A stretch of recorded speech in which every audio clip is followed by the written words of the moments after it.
বিসমিল্লাহির রহমানির রহিম। আসসালামু আলাইকুম। আশা করি আপনারা সবাই ভালো আছেন। আজকে আমি আপনাদের দেখাবো এক পিস মাছ দিয়ে খুবই মজার একটা ভাজি করে, বরবটি ভাজি।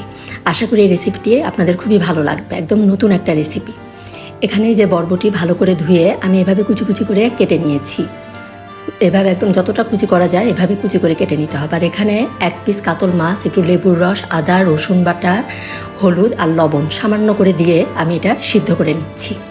যে কোনো মাছ দিয়েই আপনারা এই ভাজিটা করতে পারবেন। এখন এই যে মাছটা সিদ্ধ করে নিয়ে আমি ঠান্ডা হয়ে যাওয়ার পরে এই যে মাছগুলো কাটা বেছে নিয়েছি। কাটা বেছে নিয়ে এখন আমি একটা প্যানে পরিমাণ মতো তেল দিয়ে দিলাম।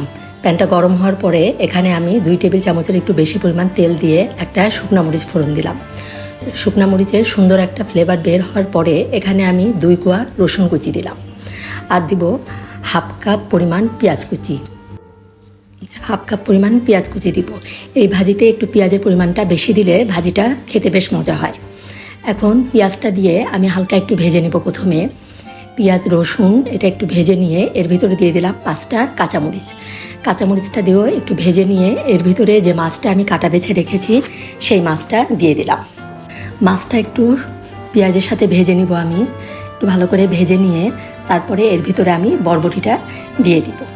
আপনারা যে কোনো মাছ দিয়েই আপনারা এই ভাজিটা করতে পারেন। আমাদের বাসায় সাধারণত দেখা যায় বড় মাছের 1-2 টুকরা পিস থেকেই যায় বা অনেক সময় খেতে ভালো লাগে না, সেটা দিয়েই আপনারা এইভাবে বরবটি ভাজি করে খেতে পারেন। এখন এই যে বরবটিটা দিয়ে আমি সামান্য একটু হলুদের গুঁড়া দিলাম, হাফ চামচের কম হলুদের গুঁড়া, আর হাফ চামচ পরিমাণ দিলাম লবণ। হলুদের গুঁড়াটা কম দিলে দেখা যায় যে সবুজ যে কালারটা, এই কালারটা সুন্দর থাকে। হলুদ বেশি দিলে কালারটা কিন্তু কালচে হয়ে যায়। এখন সামান্য একটু পানি দিব, খুবই সামান্য, যাতে বরবটিটা একটু সিদ্ধ হয়। এই জন্য সামান্য একটু পানি দিয়ে আমি একটু নেড়ে নিয়ে ঢাকনা দিয়ে ঢেকে 5 মিনিটের মতো এটা রান্না করে নিব। এই যে 5 মিনিট পরে এখন আমি একটু নেড়ে নিব, আর ঢাকনা দিব না। পানিটা শুকানো পর্যন্ত এভাবে নেড়ে আমি মিডিয়াম টু হাই হিটে এই ভাজি করে নিব, একদম ভাজা ভাজা করে নিব। এই ভাজিটা খেতে কিন্তু খুবই মজা হয়। আপনারা অবশ্যই একবার এভাবে করবেন, আর ছোটরা এই ভাজিটা খেতে কিন্তু খুবই পছন্দ করবে। আর এই বরবটি ভাজির রেসিপিটি যদি আপনাদের ভালো লাগে আপনারা অবশ্যই একটা লাইক দিতে ভুলবেন না। লাইক দিবেন, কমেন্ট করে জানাবেন কেমন লাগলো।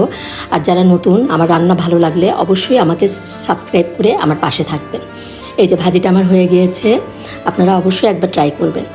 এখন দেখতেই কিন্তু কতটা সুন্দর হয়েছে, আর কালারটা এত সুন্দর সবুজ হয়ে আছে। সাদা ভাতের সাথে এটা অসাধারণ লাগে খেতে। ধন্যবাদ সবাইকে, সবাই ভালো থাকবেন। আল্লাহ হাফেজ।